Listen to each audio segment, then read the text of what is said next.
Shalom, murid-murid Sekolah Minggu Gereja Baptis Indonesia Karunia Tuhan. Apa kabar? Minggu ini kita mengikuti pembelajaran kelas Sekolah Minggu dalam suatu pelajaran gabungan yang hari ini juga saya akan memimpin dalam pembelajaran firman Tuhan berkaitan dengan pelajaran 8, yakni pembaptisan, menyatukan orang percaya. Kiranya kita semuanya dapat menikmati kebenaran firman Tuhan dan kita semuanya bertumbuh bersama-sama sebagai murid Yesus Kristus. Karena itu, mari kita mohonkan pimpinan Tuhan di dalam kita akan belajar kebenaran firman Tuhan ini. Mari kita berdoa. Bapa di surga, kami bersyukur untuk minggu ini kembali kami diberi kesempatan dari seluruh kelas-kelas sekolah minggu GPI Karunia Tuhan belajar bersama dalam kelas gabungan hari ini. Kami mohonkan pimpinan-Mu bagi setiap pendengar, yaitu para murid di kelas-kelas sekolah minggu GPI Karunia Tuhan, agar kami dapat belajar bersama-sama dan bertumbuh di dalam kebenaran firman-Mu.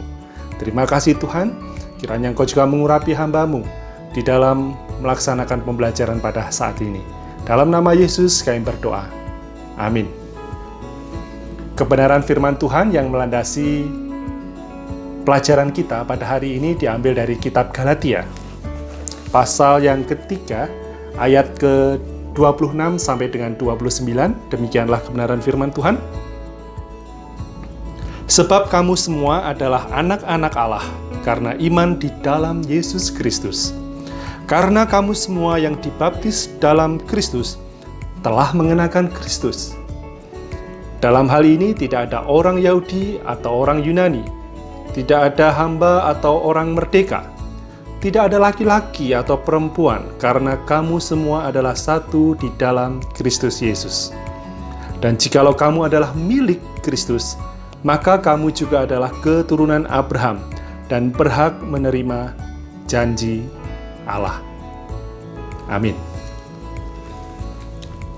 Saya mengajak kita sekalian untuk belajar satu lagu baru dari suatu hasil lomba cipta lagu sekolah minggu. Beberapa waktu yang lalu diadakan oleh Badan Pengurus Nasional bekerja sama dengan STPI dan juga lembaga-lembaga yang lain. Mari kita perhatikan, kita belajar bersama-sama dari video singkat satu lagu baru untuk sekolah minggu.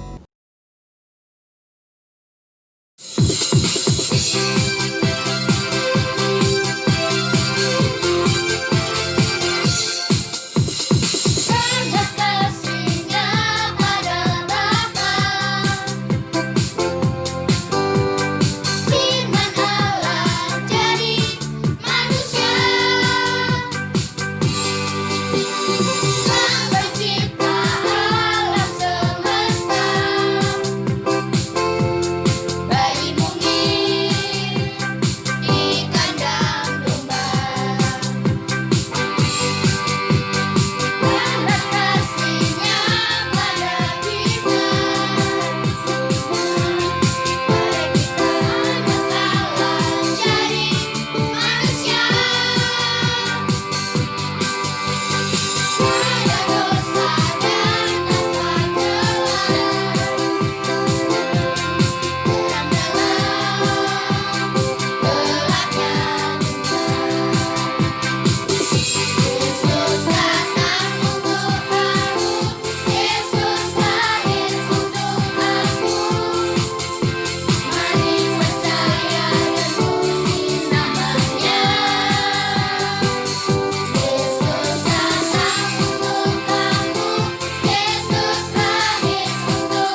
murid-murid Sekolah Minggu GPI Karunia Tuhan, pelajaran 8 dengan judul Pembaptisan Menyatukan Orang Percaya.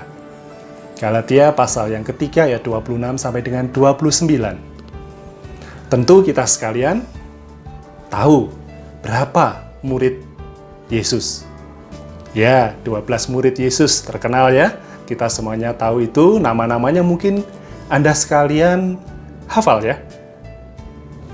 Tapi tahukah bahwa dari 12 murid Yesus itu semuanya berlatar belakang Yahudi. Dari bangsa Yahudi. Walaupun kita tahu juga bahwa sebenarnya dari 12 murid ini memiliki latar belakang yang sangat berlainan. Ada seorang namanya Simon dari Zelot, atau orang dari Simon orang Zelot, atau memiliki latar belakang politik aliran Zelotis, yaitu sangat keras, ya, garis keras dari paham politik itu. Kita juga tahu ada Matius yang adalah pemungut cukai ya, orang yang pasti dibenci oleh karena pekerjaannya itu.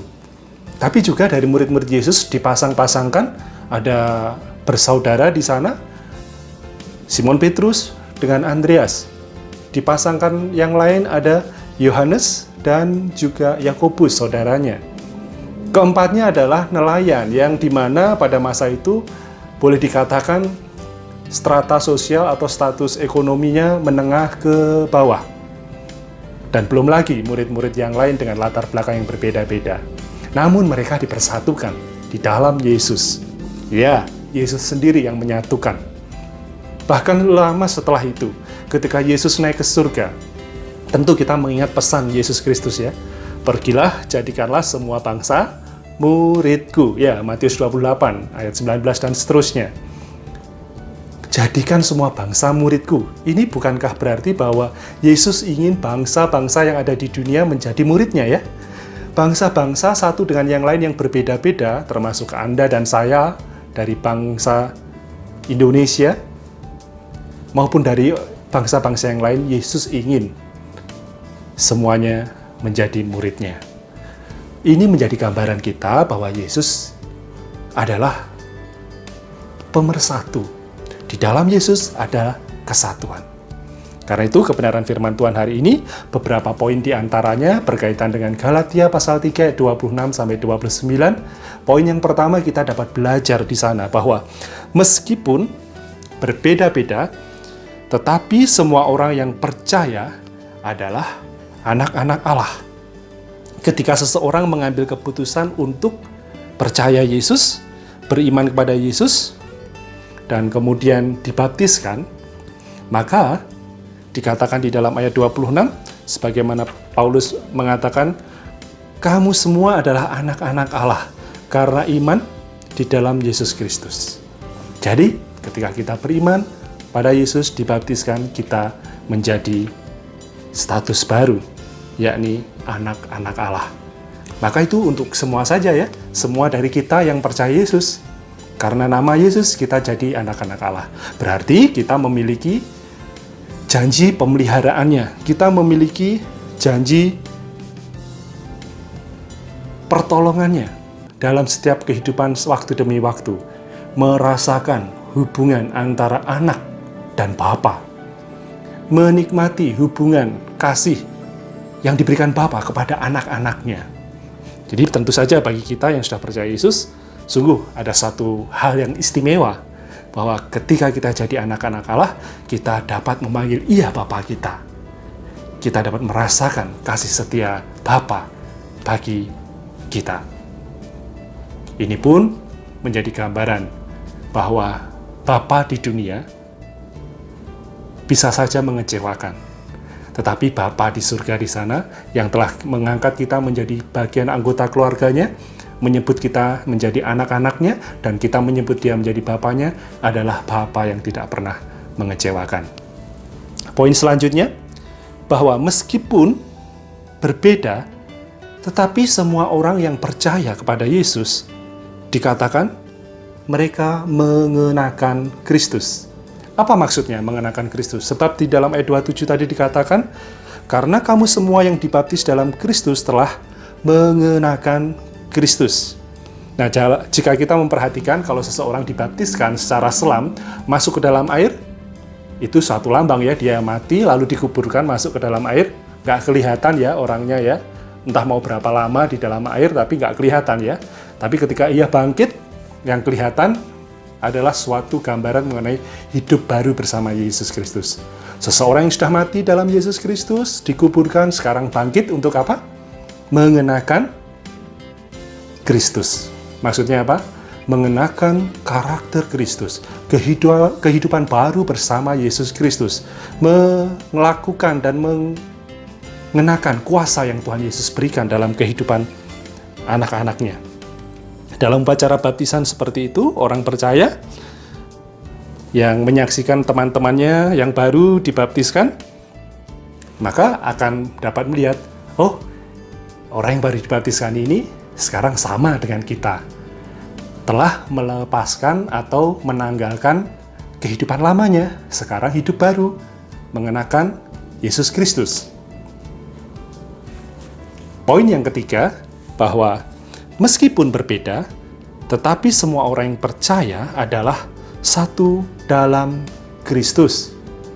Sekali lagi, meskipun berbeda, tetapi semua orang percaya adalah satu dalam Kristus. Nah, murid-murid yang dikasihi Tuhan, dikatakan di dalam ayat yang ke-28, dalam hal ini tidak ada orang Yahudi atau orang Yunani, tidak ada hamba atau orang merdeka, tidak ada laki-laki atau perempuan, karena kamu semua adalah satu di dalam Kristus Yesus. Ya, satu dalam Yesus Kristus. Tentu saja, Paulus tidak mengajukan perbedaan yang mungkin, karena dari semua bangsa, dari semua orang, dari semua suku, boleh datang pada Yesus. Tetapi kalau semuanya yang berbeda itu sudah datang pada Yesus, kamu semuanya disebut ada atau satu di dalam Kristus. Nah, memang sih ya, orang Yahudi pada dasarnya musuhan dengan orang Yunani yang waktu itu Kekaisaran Roma jelas-jelas menjadi penjajah atau penindas umat Yahudi, orang Israel. Secara fisik dasarnya mereka bertentangan. Tetapi baik orang Yahudi maupun orang Yunani yang sudah percaya Yesus, mereka dipersatukan. Ya, karena nama Yesus adalah pemersatu. Karena itu, Bapak Ibu Saudara, adik-adik sekolah minggu atau murid sekolah minggu GBI Karunia Tuhan, jika seseorang sebelumnya belum percaya Yesus, sekarang menjadi percaya Yesus, kita sudah selayaknya menyambut mereka dalam segala keberbedaan.